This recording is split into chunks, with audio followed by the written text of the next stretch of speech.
Hello friends, welcome to my YouTube channel the Excellent Tech. तो आज हम देखेंगे कि प्राइवेट कंस्ट्रक्टर क्या होता है और इसे हम कैसे यूज करते हैं। मैंने इससे पहले आपको कंस्ट्रक्टर और उसके टाइप्स के बारे में बताया था और वो सारे टाइप्स मैंने वन बाय वन डिस्क्राइब भी किया था और उन सारे के ऑलरेडी मैंने वीडियो बना दिया है, तो आप वहाँ पर जाके चेक कर सकते हैं। तो आज हमारे पास में लास्ट है प्राइवेट कंस्ट्रक्टर। तो प्राइवेट कंस्ट्रक्टर क्या होता है और इसे हम कब यूज करते हैं वो आज हम इस वीडियो में देखेंगे। तो जैसा कि मैंने लास्ट वीडियो के डायग्राम बताया था आपको कि प्राइवेट कंस्ट्रक्टर क्या होता है। So if a constructor is created with private specifier is known as a private constructor. It means a simple है कि जब एक कंस्ट्रक्टर को हम कंस्ट्रक्टर के आगे एक एक्सेस मॉडिफायर लगाते हैं प्राइवेट का, तो वो कंस्ट्रक्टर क्या होता है, एक प्राइवेट कंस्ट्रक्टर होता है।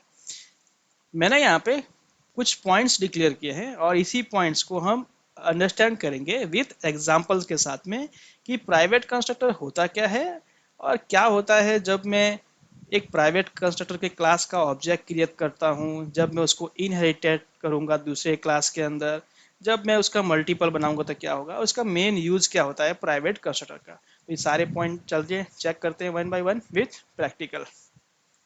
तो फर्स्ट डेफिनेशन ये है, when a constructor is created by using the private access modifier then it is called a private constructor। तो चलिए पहले चेक कर लेते हैं कि प्राइवेट कंस्ट्रक्टर क्या होता है। मैंने यहाँ पे ऑलरेडी एक प्रोग्राम नाम का क्लास बना रखा है, तो मैं इसी प्रोग्राम नाम के क्लास का एक कंस्ट्रक्टर क्रिएट करता हूँ। प्रोग्राम, तो एक डिफ़ॉल्ट कंस्ट्रक्टर बनाते हैं पहले। प्रोग्राम, करेक्ट, ये मेरा एक डिफ़ॉल्ट कंस्ट्रक्टर है। मैं इसके आगे क्या ऐड करना है मेरे को, प्राइवेट एक्सेस मॉडिफायर। जैसे ही मैंने इस कंस्ट्रक्टर के आगे प्राइवेट एक्सेस मॉडिफायर ऐड किया, ये मेरा क्या बन गया, प्राइवेट कंस्ट्रक्टर। सो मैं इसे ऐसा बोल सकता हूँ कि ये मेरा क्या हो गया अभी, प्राइवेट कंस्ट्रक्टर।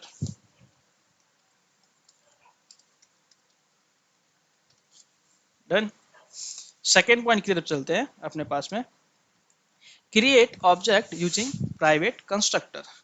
तो हम प्राइवेट कंस्ट्रक्टर का जब भी कोई क्लास होता है, उस क्लास के अंदर हम जब एक प्राइवेट कंस्ट्रक्टर डिक्लेयर कर देते हैं, तो उस क्लास का ऑब्जेक्ट हम कब बना सकते हैं और कब नहीं बना सकते हैं, उसी के मैंने कुछ पॉइंट्स यहाँ पे बनाए हैं। तो पहला पॉइंट है मेरे पास में, we can not create an object for a class outside of the class if we have a private constructor only. It means कि अगर मेरे पास में एक क्लास है, we cannot create an object for a class outside of the class if we have a private constructor only। मेरे पास में, चलिए मैं इस एग्जांपल को यहाँ से कमेंट करता हूँ अभी के लिए, या हटा ही देता हूँ। ये मेरा फर्स्ट पॉइंट था। फर्स्ट पॉइंट हमने चेक कर लिया कि प्राइवेट कंस्ट्रक्टर हम कैसे बनाते हैं। अभी चलते हैं, मेरे पास में एक क्लास है, क्लास ABC। मैंने एक क्लास क्रिएट किया। मैं इस क्लास के अंदर एक प्राइवेट कंस्ट्रक्टर क्रिएट करता हूँ, प्राइवेट ABC। मैंने एक प्राइवेट कंस्ट्रक्टर क्रिएट कर दिया। मेरा फर्स्ट पॉइंट क्या कहता है कि अगर मैंने एक क्लास के अंदर प्राइवेट कंस्ट्रक्टर क्रिएट किया है, so we can not create an object for a class outside of the class if we have a private constructor only. इस क्लास के पास में सिर्फ मेरे पास में क्या है, एक प्राइवेट कंस्ट्रक्टर है। तो जब मेरे पास में एक क्लास के अंदर सिर्फ प्राइवेट कंस्ट्रक्टर होता है, दूसरा और कोई कंस्ट्रक्टर नहीं होता है, तो मैं इस क्लास का ऑब्जेक्ट दूसरे क्लास में नहीं बना सकता। तो चलिए चेक करते हैं इस पॉइंट को, ABC equal to new ABC। क्या मुझे एरर देता है ये? यस, एरर आ चुकी है मेरे पास में। यहाँ पे कंपाइल टाइम एरर आया है और यहाँ पे लिखा भी है ABC is inaccessible due to its protection level. It means मैं इस क्लास को यहाँ पे एक्सेस नहीं कर सकता, मैं इस क्लास को का ऑब्जेक्ट यहाँ पे मैं क्रिएट नहीं कर सकता due to this private constructor.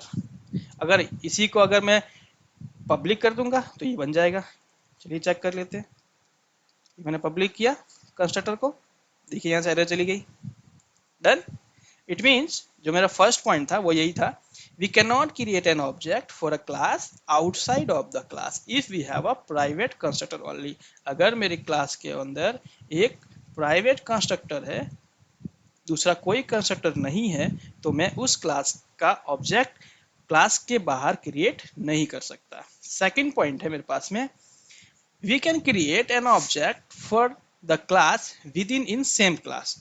अगर ऐसा कोई केस होता है मेरे पास में कि मैंने यहाँ पे प्राइवेट कंस्ट्रक्टर बनाया है, तो इस क्लास का ऑब्जेक्ट मैं कहाँ पे क्रिएट कर सकता हूँ, सिर्फ और सिर्फ उसी क्लास के अंदर क्रिएट कर सकता हूँ, मैं आउटसाइड क्रिएट नहीं कर सकता। जैसे यहाँ पे एरर आई थी, मैं एक काम करता हूँ, मैं यहाँ पे एक दूसरा मेथड बना लेता हूँ, पब्लिक DEF। मैंने एक मेथड बनाया यहाँ पे, और इस DEF के अंदर मैं पब्लिक, सॉरी एडिट नाइबलेशन भूल गया, पब्लिक वॉइड DEF। अब मैं यहाँ पे क्लास का ऑब्जेक्ट बना सकता हूँ। ABC का मैंने ABC बनाया, न्यू ABC। अभी ये मुझे एरर नहीं देगा। ये मेरा हो गया सेकंड पॉइंट। सेकंड पॉइंट क्या था मेरे पास में, we can create an object for the class within the same class.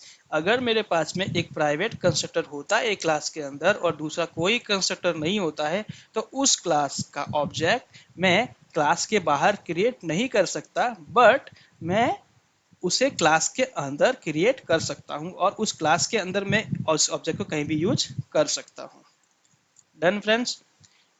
Third point है मेरे पास में, ऑब्जेक्ट से रिलेटेड है, we can create object of class having private constructor if we have at least one public constructor.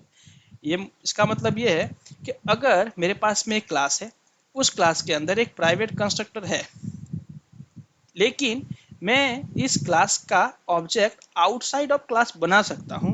कब? जब मेरे पास में एक पब्लिक कंस्ट्रक्टर होगा। तो चलिए एक पब्लिक कंस्ट्रक्टर क्रिएट करते हैं, पब्लिक ABC। मुझे इसे पैरामीटराइज बनाना होगा। क्यों? Ctrl+KD, कोड सही कर देते हैं एक बार। क्यों? क्योंकि सेम नाम के एक जैसे कंस्ट्रक्टर नहीं हो सकते, मुझे इसे एक पैरामीटर देना पड़ेगा। सपोज मैंने यहाँ पे इंटीजर A दे दिया, अभी हो गया ये। अब मैं चाहूँ तो इस क्लास का ऑब्जेक्ट इस क्लास के आउटसाइड में क्रिएट कर सकता हूँ। मैंने यहाँ पे ABC लिखा, ABC equal to new ABC।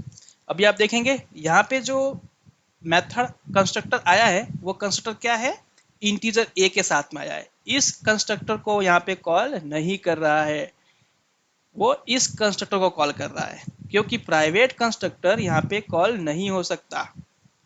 जैसा कि हमने पहले वीडियो में देखा था, अगर मैं इसको कमेंट कर दिया था तब मेरे पास प्राइवेट कंस्ट्रक्टर था, तो प्राइवेट कंस्ट्रक्टर का हम डायरेक्टली इस क्लास के बाहर ऑब्जेक्ट क्रिएट नहीं कर सकते। बट अगर हमारे पास में एक प्राइवेट कंस्ट्रक्टर के साथ में एक पब्लिक कंस्ट्रक्टर भी है, तो उस पब्लिक कंस्ट्रक्टर के बेस पे हम यहाँ पे उस क्लास का ऑब्जेक्ट क्रिएट कर सकते हैं। तो यहाँ पे अगर मैं 10 पास करता हूँ तो ये मुझे उस क्लास का ऑब्जेक्ट क्रिएट करने देगा, यहाँ पे एरर नहीं आएगी। तो ये है मेरा थर्ड पॉइंट। तो आपको, आई होप कि आपको ऑब्जेक्ट से रिलेटेड प्राइवेट कंस्ट्रक्टर समझ में आया होगा कि प्राइवेट कंस्ट्रक्टर अगर किसी क्लास में हो तो कौन से केस में आप उस क्लास का ऑब्जेक्ट क्लास के आउटसाइड बना सकते हैं, क्लास के इनसाइड बना सकते हैं, और कब हम क्लास के आउटसाइड किस केस में नहीं बना सकते हैं। तो तीन ही पॉइंट है मेरे पास में। कौन से तीन पॉइंट है मेरे पास में? पहला पॉइंट ये था कि अगर एक क्लास है और उस क्लास के अंदर मेरे पास में ओनली प्राइवेट कंस्ट्रक्टर है, तो प्राइवेट कंस्ट्रक्टर ओनली होने पे मैं उस क्लास का ऑब्जेक्ट आउटसाइड ऑफ क्लास नहीं बना सकता। कब बना सकता हूँ? सिर्फ इनसाइड ऑफ क्लास। अगर मुझे outside of class object create करना है तो मुझे क्या करना पड़ेगा, मुझे एक अलग से पब्लिक कंस्ट्रक्टर क्रिएट करना पड़ेगा। ये यही एक केस है जहां पे मैं क्लास के आउटसाइड में एक ऑब्जेक्ट बना सकता हूं, नहीं तो नहीं बना सकता। करेक्ट। चलिए इस एग्जांपल को यहाँ से हटा देते हैं और नेक्स्ट पॉइंट चेक करते हैं।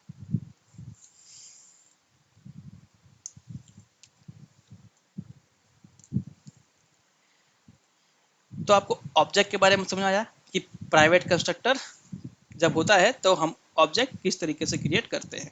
अभी सेकंड पॉइंट है inheritance implementation with the private constructor. अब प्राइवेट कंस्ट्रक्टर इनहेरिटेंस में अपना रोल किस तरीके से दिखाता है तो वो चेक करते हैं।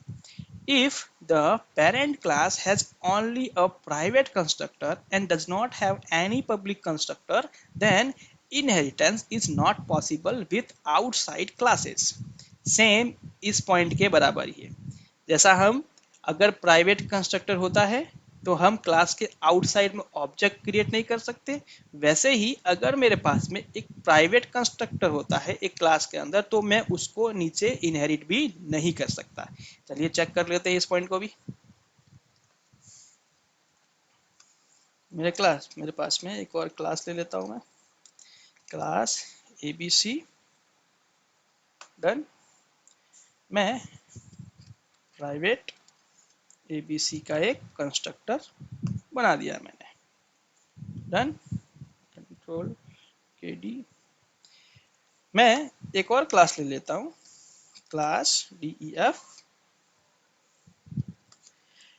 मैं इस ABC को इस क्लास DEF में इनहेरिट करता हूं। ABC देखिए क्या एरर दिया है इसने मेरे को। ABC is inaccessible due to protection level. मैंने यहाँ पे प्राइवेट कंस्ट्रक्टर क्रिएट कर दिया तो वो इसे इनहेरिट नहीं करने दे रहा है। Correct.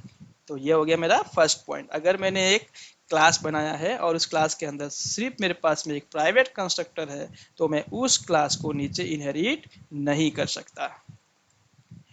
If a class has a private constructor as well as any other public constructor, then it possible to inherit your class.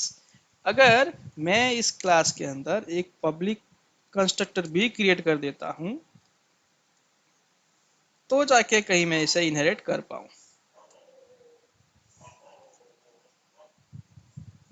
Integer a. Done. अभी यहाँ पे सिर्फ ABC है, मैं एक कंस्ट्रक्टर क्रिएट करता हूँ DEF का भी, पब्लिक DEF। और इस मेथड के अंदर चलिए ये बनाया और इस कंस्ट्रक्टर के अंदर मैं क्या पास करता हूँ, बेस।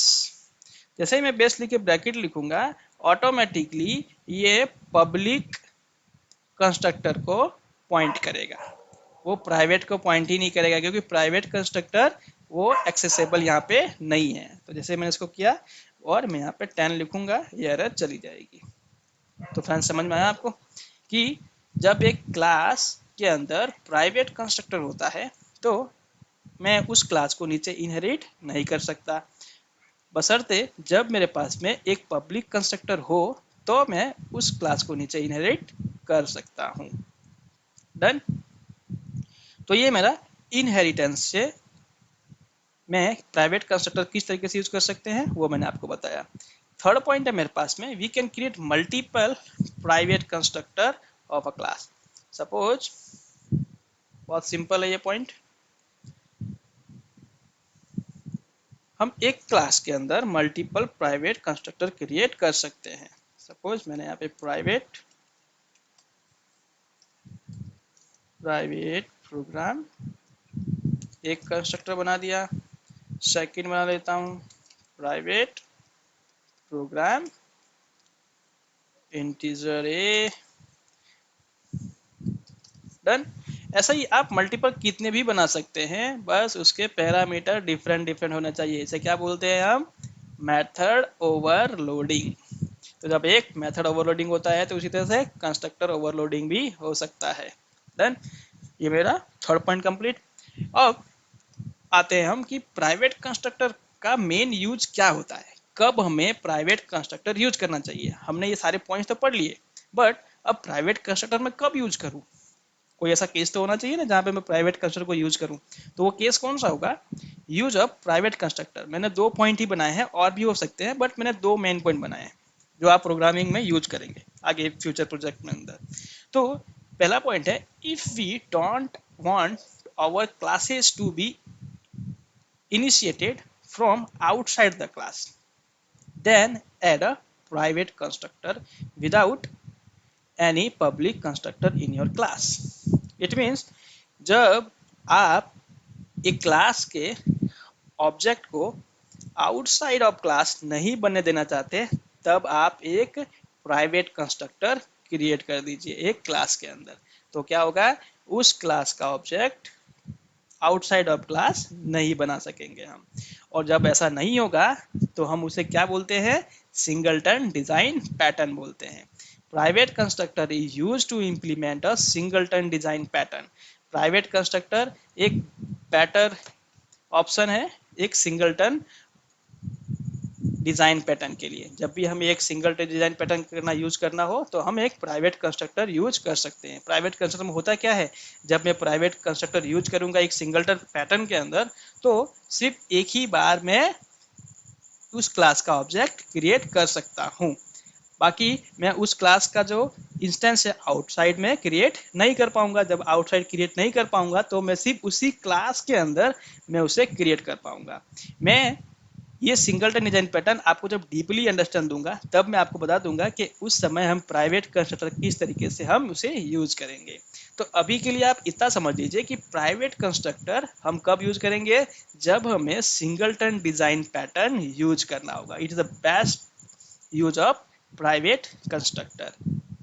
आई होप कि आपको प्राइवेट कंस्ट्रक्टर के बारे में समझ में आया होगा, और आप पुराने वीडियो भी जाके चेक कर लीजिएगा कंस्ट्रक्टर के सारे टाइप और ये सारी चीज़ें, तो आपको कंस्ट्रक्टर बहुत अच्छी तरीके से समझ में आ जाएगा फ्रेंड्स।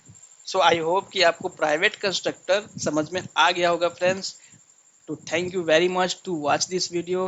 वीडियो अच्छी लगी हो तो फ्रेंड्स लाइक करें, सब्सक्राइब करें, शेयर करें फ्रेंड्स। Thank you friends.